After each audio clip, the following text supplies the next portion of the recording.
Alright guys, today we are installing this little thing. This is a thumb safety. This is the Edge ALBATROSS. It's an aluminum thumb safety. This guide will work for pretty much any thumb safety there is out there, but specifically we're going to be doing the Edge ALBATROSS in this video. Now on stock Tokyo Maruis, the thumb safeties typically tend to be like a weak point because they're just really cheap soft pot metal. They tend to either break or become disjointed from one another, and this is a good option to fix that. And there's a bunch of other options out there as well, but this is the one that we're specifically going to be doing today. And we're going to be putting this on a Tokyo Marui Colt M4A1, and this one's been super upgraded. It's like the entire upper is all aftermarket. These are essentially the same exact thing as Hi-Capas. They just have a couple differences, but as far as this is concerned, it's the same exact way.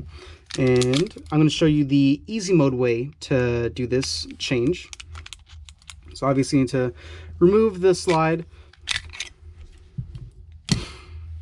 and then with this, typically what I like to do is I like to get a container to contain the little spring and the plunger and stuff, so that doesn't get flung across the room. So typically what I use is I just use an empty box for a Hi-Capa. This empty box is worth $525, by the way, but I'll put this in here. And that way, if I mess up, the spring gets caught inside the box. It doesn't fling across the room or anything like that. So the easiest way to do this is to make sure that the gun is fully fired. So the best way is just to cock the gun, like to rack the gun with a slide before you take the slide off. But if you already did that, just make sure you cock the hammer and just make sure you push down on both of these two silver parts here, and you'll be set. Now we need to remove the actual thumb safety. We can leave everything together. It's going to be easier if you leave everything together. If you want to, you could take everything apart, but it's just easier to take it to leave it together. This up here, you just need to make sure that the safety is flipped as far up as it can possibly go. It can't go any farther up, and that's correct. That's where you want it to be. And then you need to shimmy this off and wiggle it. It can be a little bit annoying. It does come off eventually with enough persuasion, but now you have one half of it, and the other side typically has a little part that kind of goes inside of the gun. Just make sure that's outside of the gun, and then you can remove it. And there's many different ways that these safeties can work. The ones that come stock on this Tokyo Marui M45A1 is going to be like a Lego axle style, basically. But there's many different systems, and this Edge one has sort of a unique system as well. This one has these little pins in here, as well as just being like a half and half sort of situation. I don't know if it'll be easy to see or not, but there's two systems that this uses.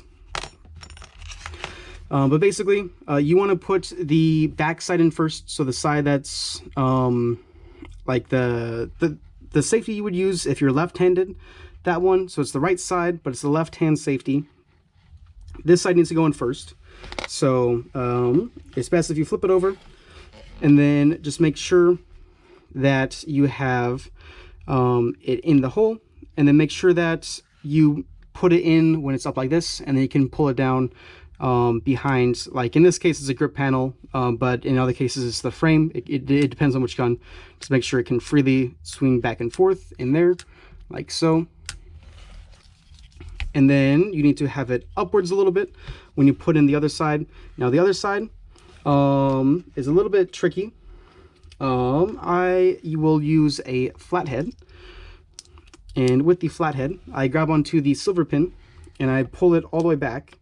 I need to be careful. It's kind of difficult to do it on camera, but yeah, you need to hold it back, and then you need to find where the other safety is, and you need to try to line up the safeties like I just did right there. And then now it's good to go. It's pretty much done once they're lined up. You can double check the top, make sure that they're close together, but that's done now. All right. And one of the reasons I'm specifically doing it on this gun is the safeties that come on the M45A1 are very uncomfortable. They have like a corner here that digs into your hand. These edge albatrosses are chiseled up here, so it's a lot more comfortable. It's not going to dig into my hand anymore, but it's good to go. That's it. Now you can put the slide back on, and then just double check once the slide back's on, make sure it still functions good.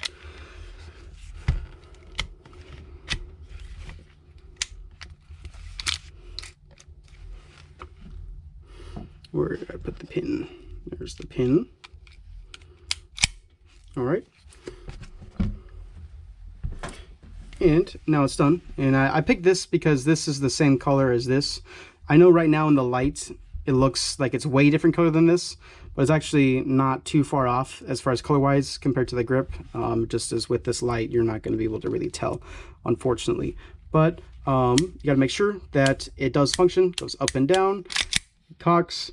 When it's flipped up, you got to make sure that you cannot pull the trigger. If you can, then obviously something's wrong. And make sure that it functions when you have it on fire mode as well. You just want to make sure that every single thing still functions, because you did just change out a part that interfaces with the whole mechanism. But that is that. There you have it. That is how to install, the easy way, how to install a thumb safety for Hi-Capas in 1911s and stuff like that.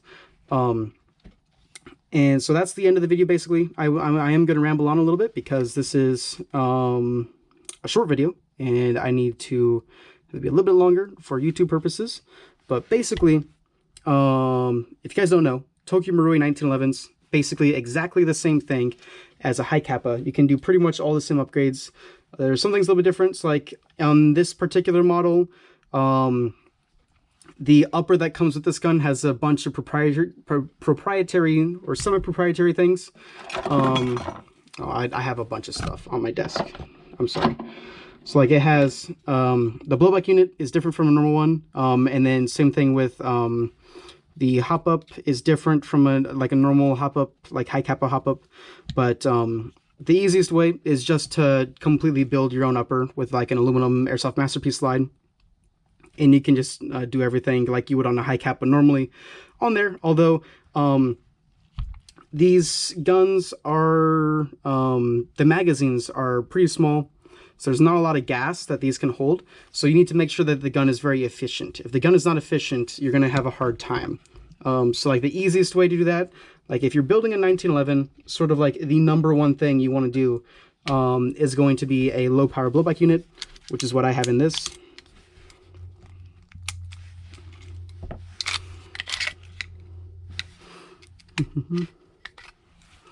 So the low power blowback units, they cut off the gas early, about halfway through the cycle, compared to like a normal power blowback unit. And power, it's really, it's not really the velocity that much. It's more of the amount of gas that goes into the system. Because basically, we shoot the gun, it's almost immediately, all the gas that needs to go through the barrel is already done. The remaining gas is just for operating the blowback of the slide, and really you don't need all of the gas that it allows on like a normal power. You only need about half the gas, and so this one is about half the gas, basically, is where the cutoff is. So if you're building 1911, you build it normally like you would any other Hi-Capa, but definitely do the low power blowback unit for sure. That's a definite necessity. But everything else you can build it the same way. I wouldn't recommend super strong springs because again, you don't have a lot of gas in the gun.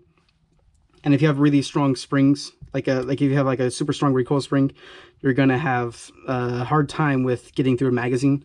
So typically, you know, like a stock spring or a 110 or something like that, and a couple of short strokes is typically what you want to do as far as the recoil system is concerned. Yeah, I mean, it's really fun. It's the same thing as a Hi-Capa, but it's different, so it's refreshing. So I definitely recommend you try out a 1911 from Tokyo Marui if you haven't, because it really is a lot of fun, just because it's a little bit different, a little bit unique. You don't see them that often out there on the field. One of the things people don't like is they do have the frame is going to be polymer, as well as the slide. Frames are expensive, so typically you'll leave the frame polymer, and it's fine. It's not an issue. You have an internal frame that's metal. It's just the outside that is polymer. And I particularly like this model. This is the new Tokyo Marui licensed Colts M4A1. It's like the military version of the 1911, and it has a rail that's an integral rail. It's part of it. It is not like a screwed on add-on like the other railed 1911s from Tokyo Marui are. This is part of the actual molding, which is nice, and it looks really mean, I think, personally. But yeah, have a wonderful day. I hope that was useful if you needed it, and thank you for listening to me ramble. Yeah, I am going to let you guys go, so adios. Don't forget to like, comment, and subscribe if this video was useful for you, and make sure you check out the link down below. That is a link to our Discord server, and you are welcome to join. All right, have a nice day.